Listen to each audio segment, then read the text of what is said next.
ایک خوفناک بس کا سفر۔ یہ کہانی ایک چھوٹے سے گاؤں کی ہے جہاں اکثر لوگ بس کے ذریعے شہر جایا کرتے تھے۔ گاؤں کی یہ بس پرانی تھی لیکن پھر بھی لوگوں کی ضرورت پوری کرتی تھی۔ ایک دن کچھ انوکھا ہونے والا تھا جو کبھی کسی نے سوچا بھی نہیں تھا۔ اس رات کا چاند مکمل تھا۔ ہوا میں سردی کی ہلکی سی لہریں تھیں۔ گاؤں کے کچھ لوگ شہر جانے کے لیے بس میں سوار ہوئے۔ بس کے ڈرائیور کا نام حنیف تھا۔ حنیف ایک تجربہ کار ڈرائیور تھا لیکن آج وہ کچھ بے چین نظر آ رہا تھا۔ بس آہستہ آہستہ گاؤں کی گلیوں سے گزرتی ہوئی جنگل کی طرف بڑھ رہی تھی۔ جنگل کا راستہ ہمیشہ ہی خوفناک ہوتا تھا لیکن آج کی رات کچھ زیادہ ہی سنسان لگ رہی تھی۔ درختوں کی سرسراہٹ اور جانوروں کی آوازیں دل کو دہلا دینے والی تھیں۔ بس میں کل ملا کر 10 لوگ تھے۔ سب اپنے اپنے خیالوں میں گم تھے۔ کسی کو بھی اندازہ نہیں تھا کہ آگے کیا ہونے والا ہے۔ جیسے ہی بس جنگل کے بیچوں بیچ پہنچی، اچانک بس کی لائٹس بند ہو گئیں۔ ہر طرف اندھیرا چھا گیا۔ بس میں بیٹھے لوگوں کے چہرے پر خوف کے آثار نمایاں ہو گئے۔ حنیف نے جلدی سے بس کو روکا اور لائٹس کو ٹھیک کرنے کی کوشش کرنے لگا۔ بس کے اندر خاموشی چھا گئی۔ صرف بس کے انجن کی آواز سنائی دے رہی تھی۔ لوگ آپس میں سرگوشیوں میں باتیں کرنے لگے۔ یہ کیا ہو رہا ہے؟ ایک مسافر نے پوچھا۔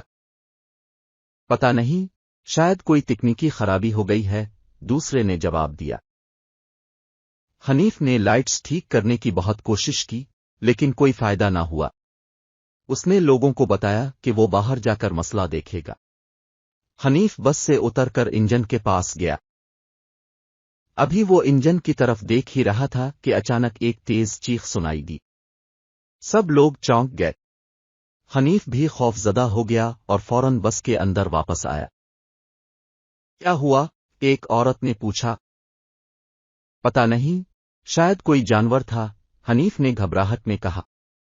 اچانک بس کے پچھلے دروازے پر کسی نے زور سے دستک دی۔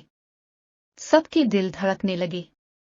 حنیف نے دروازہ کھولا تو وہاں کوئی نہیں تھا۔ وہ واپس مڑنے لگا تو اس کے پیچھے ایک سائے نے اس کا راستہ روکا۔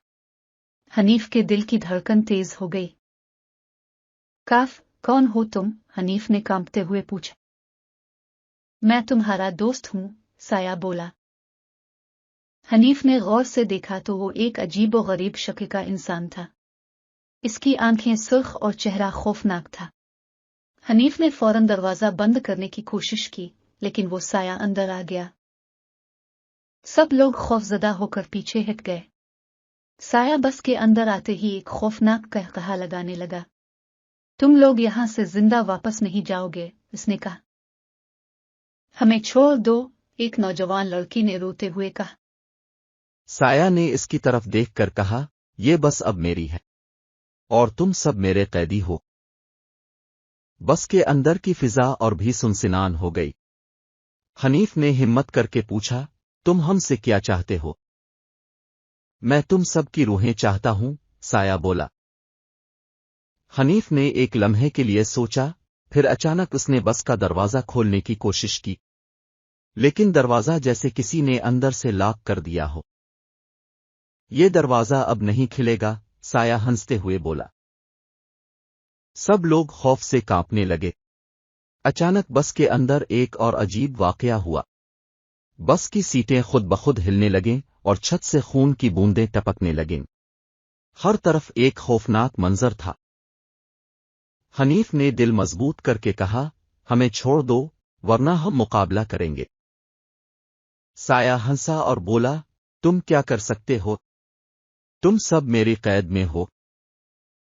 بس کے اندر ایک بوڑھا آدمی تھا جس کا نام اکرم تھا۔ اکرم نے کہا، ہمیں دعا کرنی چاہیے، شاید اللہ ہماری مدد کرے۔ سب نے اکرم کی بات مان لی اور دعا کرنے لگے۔ دعا کرتے کرتے اچانک بس کی لائٹس دوبارہ جل اٹھی۔ حنیف نے جلدی سے بس کا انجن چلایا اور بس کو آگے بڑھایا۔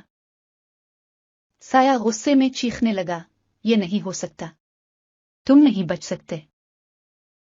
لیکن جیسے ہی بس جنگل سے باہر نکلی، سایہ بھی غائب ہو گیا۔ سب نے سکون کا سانس لیا۔ حنیف نے بس کو تیز رفتاری سے شہر کی طرف بڑھایا۔ جب وہ شہر پہنچے تو سب لوگ اتر کر شکرانے کے نفل ادا کرنے لگے۔ سب نے اکرم کا شکریہ ادا کیا کہ اس کی دعا نے انہیں بچا لیا۔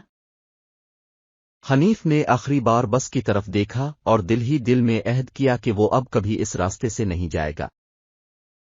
یہ کہانی ہمیں یہ سکھاتی ہے کہ دعا کی طاقت اور ایمان کی مضبوطی ہمیں ہر مشکل سے نکال سکتی ہے۔ جب بھی ہم مشکل میں ہوں، ہمیں اپنے رب سے مدد مانگنی چاہیے۔ اس رات کے بعد اس بس کے سفر کی کہانی پورے گاؤں میں مشہور ہو گئی۔ لوگ اس واقعے کو سن کر عبرت حاصل کرتے اور اپنے ایمان کو مضبوط بناتے۔ بس کی خوفناک رات کا یہ سفر ایک سبق بن گیا کہ کبھی بھی ہمیں اپنے ایمان کو نہیں چھوڑنا چاہیے۔ ہر مشکل کا حل دعا اور یقین میں ہے۔